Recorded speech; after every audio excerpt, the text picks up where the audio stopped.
భద్రాద్రి కొత్తగూడెం జిల్లా అశ్వాపురం మండల పరిధిలో గల మల్లెలమడుగు గ్రామంలో గ్రామ పంచాయతీ సర్పంచ్ మచ్చా నరసింహారావు కాంగ్రెస్ పార్టీ గ్రామ అధ్యక్షుడు బారాజు సంపత్ ఆధ్వర్యంలో మాజీ తొలి దళిత సర్పంచ్ దానూరి అబ్బయ్య వర్ధంతి కార్యక్రమాన్ని ఘనంగా చేపట్టారు. ఈ కార్యక్రమానికి ముఖ్య అతిథులుగా ఓరుగంటి భిక్షమయ్య, గాదే కేశవారెడ్డి, ఓరుగంటి రమేష్ బాబు హాజరయ్యారు. ఈ కార్యక్రమంలో సర్పంచ్లు సబ్కా పిచ్చయ్య, కుంజా జాను, మండల కార్యదర్శి తూము పెద్ద రాఘవులు పాల్గొన్నారు.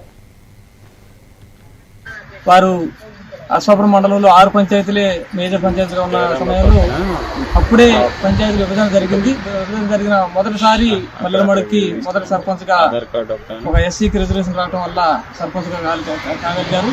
ఏ మతం అన్నది కాదు, అక్కడ మనం ఏ విధంగానైతే ప్రజలకు స్వార్థం లేకుండా నిస్వార్థంగా ప్రజలకు సేవలు అందించడం, ప్రజల మనసుల్లో ఆ విధంగా నిలిచిపోతారు. ఆ విధంగా నిలిచిపోయిన మనుషుల్లో మన అశ్వాపురం మండలంలో సర్పంచ్ చేసిన వాళ్ళల్లో దానూరి అబ్బయ్య గారు కూడా ఒకరని నేను అభిప్రాయపడతా ఉన్నా. మరి ఏదేమైనప్పుడు కూడా ఈ రోజు దానూరి అబ్బయ్య గారి వర్ధంతి కార్యక్రమం వచ్చినటువంటి మీ అందరూ కూడా పేరున ధన్యవాదాలు.